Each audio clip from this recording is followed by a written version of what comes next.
Welcome to our channel. If you want to disable auto-renew on Wells Fargo Mobile to prevent automatic subscription renewals for services linked to your account, follow these step-by-step instructions. Step 1.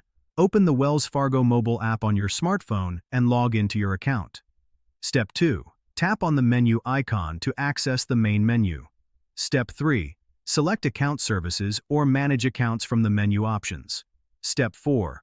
Look for options related to recurring payments, subscriptions, or auto-renewals. Step 5. If Wells Fargo does not directly manage subscriptions, you will need to contact the merchant or service provider to cancel auto-renew.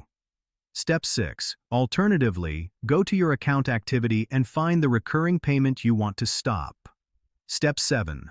Tap on the transaction and look for an option to cancel or modify the payment. Step 8. If the option is not available, call Wells Fargo customer service at the number on the back of your card. Step 9. Request that they block future charges from the specific merchant or service.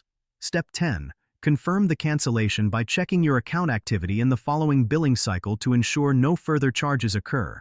Don't forget to like this video and subscribe to our channel.